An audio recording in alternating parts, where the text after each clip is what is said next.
Hello. Before I start, I just want to say hi to my daughters, Dima and Jenna in Ramallah, watching live through the TEDx website. I love you girls. What an honor to share the stage with so many distinguished speakers and such inspirational stories. But I think I speak for all of them and for all of you here today when I say a special thanks to Giorgio and Natasha for working so hard and putting this together. What an amazing event. What an honor and privilege it is to be here. Just give me a moment here. I want to connect my heart to my mouth to bypass my brain, because whenever my brain tries to intercept the words that come from my heart, it thinks that I am smarter than I actually am. So let the words come from my heart. Yes, I'm ready now. So the power of positive action is the title of my talk. It's a little bit ambitious as far as a very generalized topic to talk about, but the reality is that we can work today more than ever before to address specific fundamental problems that exist beyond our local communities.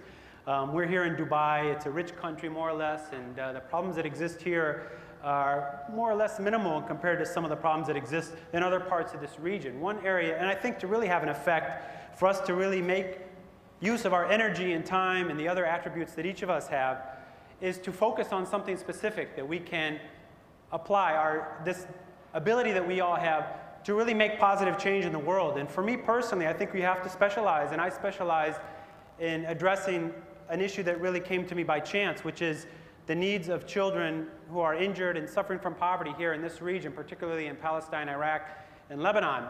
And I dedicated my life to that, and it's been such a great privilege to really organize and work with individuals like yourselves, everyday people who've come together and made it possible for us to really have a major impact on the lives of people we've never met, in places many of us have never gone to, whose languages some of us may not speak, and whose cultures may seem completely alien and foreign to us. And that's such a great achievement only because people acted.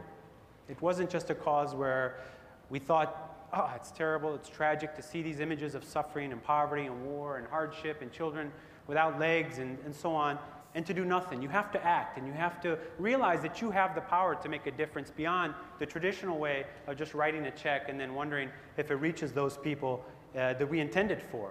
I want to tell you 3 stories about some people whose lives I've had the privilege and honor to impact, and who've also, more importantly and more significantly, impacted my life. And so you might be wondering how I'm just a guy from a small town in Ohio, how I came to being involved with the medical needs of children in places like Palestine and Iraq and so on. And it happened kind of by chance, more or less. I was working as a journalist in Jerusalem 20 years ago when I heard about a boy, and I went to meet a boy in a hospital in East Jerusalem who had lost his legs, his hand, and an eye, a 10-year-old boy named Mansour. And I had heard about his story. He was injured in a bombing in his home.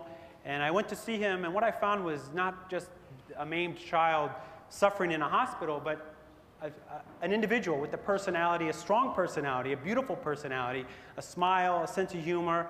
And I almost forgot, after going back and kind of befriending him, that he was a triple amputee, that his life was forever going to be a struggle of being without legs and without limbs. I almost forgot that until one day, while we were just sitting and he was doing one of his pranks, he fell out of his wheelchair and couldn't get off the floor without me lifting him back up.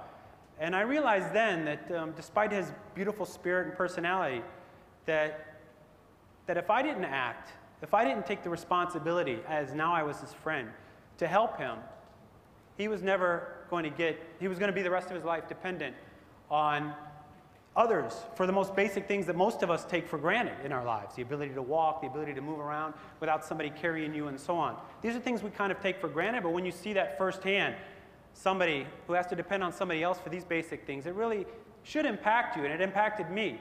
So I took this photograph of Mansour back in 1990 when I was a young man, and this was the only picture I ever took on this really terrible old Soviet camera, but it was the most important picture I've ever taken in my life.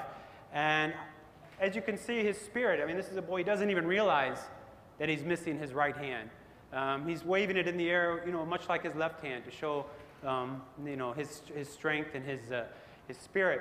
I sent this photo to doctors back in my hometown in Ohio. I thought there's got to be something somebody can do for him. And sooner than I ever thought possible, I got a response back from a group of doctors and hospitals who said, yeah, bring him over. We'll treat him for free. No problem. 10-year-old boy. No legs, no hand. He's missing an eye as well. And I thought, that's amazing. That's the hard part, right? Well, it's not the hard part. The hard part is going through the day-to-day process of dealing with a child like Mansour and getting him the care that he needs to live a better life, to overcome this injury, to have a future. And so I was a little bit intimidated. Okay, the hard part I thought was getting the medical care for free, tens of thousands of dollars worth of care. But the reality is, once I took him from his family over with me to Ohio, it was such a cultural shock, not just for me. I mean, not just for him, excuse me. Here's a 10-year-old boy away from his family for the first time, suffering this terrible traumatic injury and experience of losing his limbs, permanently injured, and also going to a foreign country where he didn't know anyone, alien food, doesn't understand most of the language. What a cultural shock that is for him. And so, but it was also a cultural shock for me. I was a 24-year-old from a small town in a liberal university town in Ohio. So it was an experience for him, an experience for me. But what I found is I wasn't alone in trying to deal with Mansour and his situation, his physical needs. So many people I didn't know from all over my area, my community in Northeast Ohio came forward and opened their homes, opened their hearts, took him to appointments, housed him, and most importantly, helped to deal with his emotional and social needs, the trauma of his experience, and helping him feel the love and compassion that he needed to get through the difficult process of learning to walk again, having surgery, and so on. And as I said, it was a cultural experience because Mansour was such a positive spirit and such a strong personality. I remember when he first came and he was, had first come and stayed with me in my home, the first thing he said to me is, how can you, a respectable, decent American man, allow your sister to drive a car? And I said, well, it's a different situation here. It's a different country. And then how can you, he interrupted me, a decent, respectable American man, allow your sister to go out at night unaccompanied? And I realized, I think I've bitten off a little bit more than I can chew here. It's one thing to get this boy walking again. It's going to be something else to kind of bridge this cultural divide. But we did. And within a month, he had new legs. And within 6 months, Mansour was back home with his family, walking again without a limp, speaking English fluently, so he was able to chastise me for my immorality in my own language. And we had raised enough money for him to be the first boy from his poor family to go to university and hopefully expand his mind to see that women can drive. And when he went back home, I realized then that this was not only helping one child and alleviating one family's suffering, but it could have a social impact on a larger scale as well. Not only was Mansour no longer a burden on the healthcare system in his country, on the educational system dealing with a child suffering from these type of permanent disabilities, but I also saw that it was able to bridge this huge cultural divide that exists between our societies. In my country, in the US, in Ohio, we helped Mansour because he was an innocent victim of war. And in his country, in Palestine, people saw our humanity back in the States. And it started to change the stereotypes and perceptions that they have against my people. And that's really was almost more important. It wasn't more important, but it was such a great aspect of this work that I thought this is one way not only to help these kids, but to also get them, but to bridge this kind of divide that exists culturally and socially between our people. And that's where so much of this conflict now comes in this region, is this ignorance and lack of humanity. Because this humanity exists, maybe not on a governmental level, but certainly among the people. So I started finding so many other kids like Mansour. When he went back walking, everybody said, oh, I have a neighbor, I have a relative, I heard about this boy. And there were so many kids like Mansour falling through kind of the medical services there. They couldn't get the care that they needed within their own healthcare system. And nobody was doing anything for him. And I felt, well, I just helped Mansour. I could probably help that boy. And then somebody would come to me with another kid. I could probably help that child. And what I mean by it wasn't just me. I found that there were so many people in places all over the world that once you offer them the opportunity to take a child like Mansour and get them the care that they needed, they were more than willing to do it. You just have to ask and give them concrete ways to be involved, concrete ways to contribute and to participate in this humanitarian effort. And it really was an enormous response. And since then, I started an organization called the Palestine Children's Relief Fund that globally, on a global level, and I'm talking about sending kids here to Dubai, Abu Dhabi, the US, all over Europe, Australia, wherever we can get treatment for free. We've sent over 1,000 children in the last 20 years with all kinds of disabilities, birth defects, war injuries, and what have you, for millions of dollars worth of free care that we never had to pay for just a fraction of the cost. And that's testament not to anything that I've done. It's testament of how many people, physicians, hospitals, individuals like yourselves, who are willing to open their homes, take them to their appointments, make it possible for this work to be done. It can't be done by one person. I certainly can't do it by myself, and I don't by any stretch of the imagination. But to have a more effective, I realized, this was one kid at a time, 2 kids at a time. Once the internet came, it was much easier to communicate. But still, the problem was so immense. The problem still is so immense in the more underdeveloped areas in this region, particularly the conflict areas that you're all familiar with, like Palestine and Iraq and Lebanon, these places which have so much turmoil and poverty and things we see every day on the news. The problems are so structurally flawed there that we need to do more on the ground. And what I found were so many people willing to go there, physicians in particular, and nurses, to go and volunteer their time and efforts to help not only provide their experience and their abilities to treat children locally, but to work with local physicians and nurses and healthcare providers and upgrade the quality of care. So in the future, in various different areas where these children who are born with problems or are injured or suffer whatever type of trauma, they can be treated within their local healthcare system. That's our long-term objective. So what we found in the last 10 years, over 1,000 doctors and nurses from every religion, every culture, every nationality on this planet have gone and volunteered for us, have worked in local hospitals, and have treated over 10,000 children with so many types of injuries and defects and disorders that they otherwise couldn't get within their own healthcare system, that it's made such a big impact. And one area that we've really felt very strongly about, that I felt personally quite strongly about, because I used to see these kids by the hundreds, are kids who are born with heart defects. Now, 1 out of every 100 babies born every year, every day, all over the world has a heart defect, has a hole in their heart, has something wrong with their problem. Now, most of these kids in the developed countries, in Europe, North America, most of the developed world, it's easily treatable or can be treated within their own healthcare system. But in the Middle East, thousands of these babies die every year from the lack of the same services which are available in the developed world.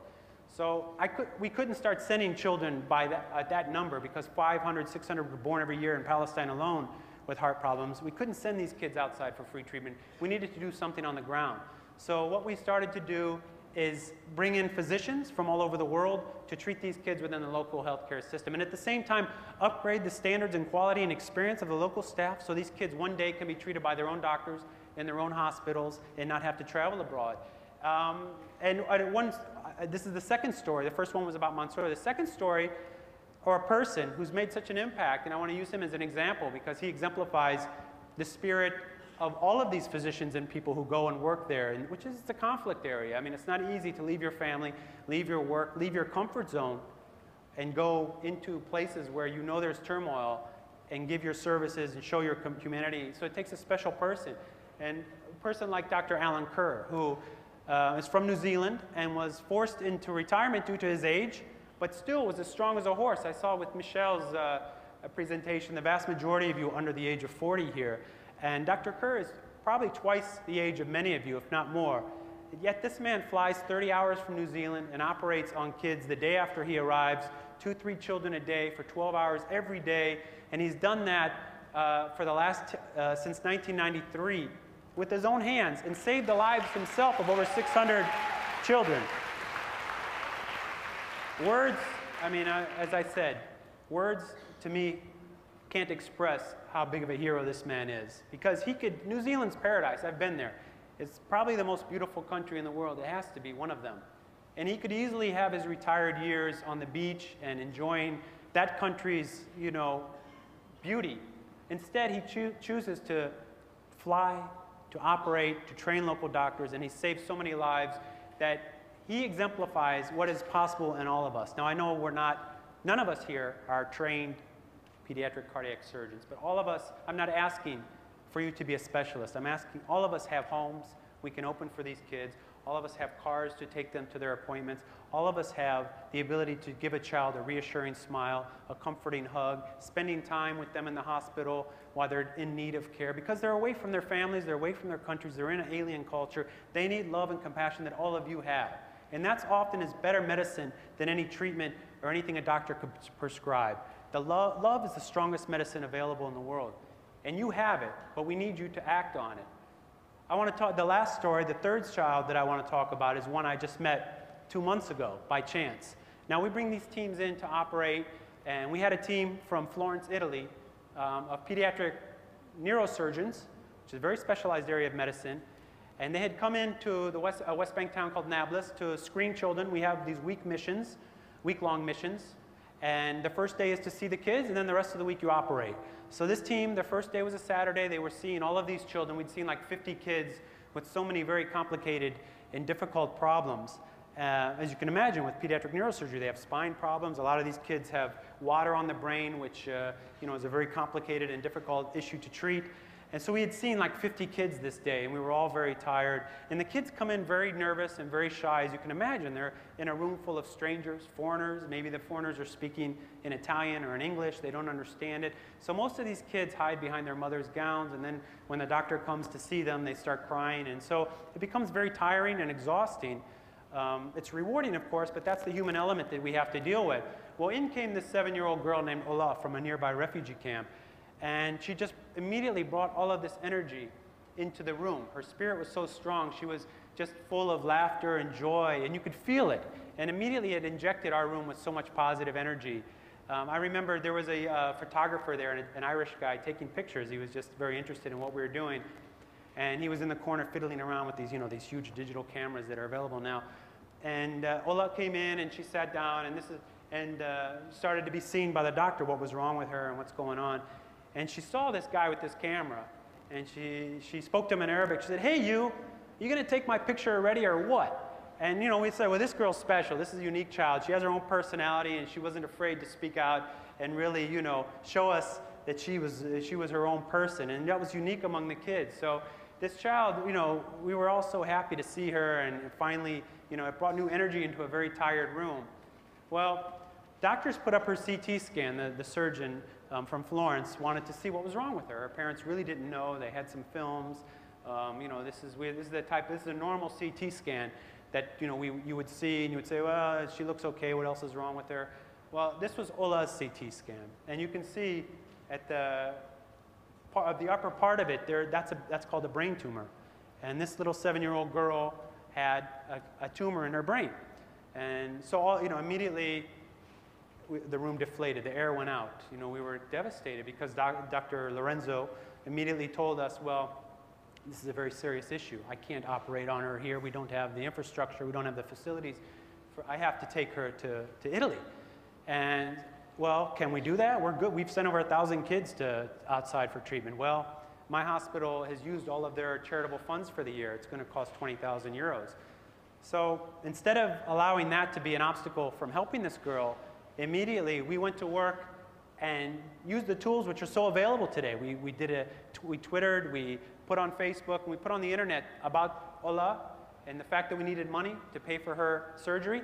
And we not only found within 4 days the 20,000 euros that we needed to send her and her mother to Florence, but we also found so many volunteers in Jordan, in Italy, who were willing to take her to the hospital and care for her. And last month she had surgery to remove the tumor successfully in Florence, but at the same time saving her life, because the professor said had she waited another month, she wouldn't have lived. That's how serious it was. And it was by chance that we had this specialty in. She was from a nearby area, so it was really a miracle that she came in at that time, was seen by this doctor, and had the opportunity to fly to a center, a sophisticated modern center like Florence, and get the life-saving care that she needed. But unfortunately, when they removed the tumor, they found that that it was cancerous. And that was very bad news. But the good news is, I just spoke with the professor a couple of days ago. He said, well, she's going to have to start a very intense period of radiation therapy, but there's an 80% chance that she'll survive. So that's the good news. And even more importantly for me, personally, because and this is a child with cancer, and in Palestine there aren't any cancer services. So, and cancer to me is a very important issue, not only because this is a child and it's my job and my responsibility and my privilege to be able to help children like her, but a year ago I lost my wife to cancer. And she was the most beautiful, caring, loving woman. She was my soulmate, the woman I wanted to grow old with, the mother of my daughters. And to watch that person die in front of you, I know the kind of pain. And I'm not telling you this, I don't want sympathy or pity. I'm not saying that at all. What I'm saying is, I know what the pain is to watch someone die from cancer and someone you love prematurely. And I'm so glad, and so it gives me such strength to be able to know that, at least for now, we've prevented that same pain from coming into the hearts of Ulla and her parents, because there's no way to express to you how devastating that is. I'm a man in front of you today. Again, I don't want pity or sympathy, but I'm a man with a broken heart. But my spirit is not broken. My spirit to do this job is stronger than ever. And this type of work, look, all of us have suffered in life, and if you haven't suffered yet, you will. That's part of life.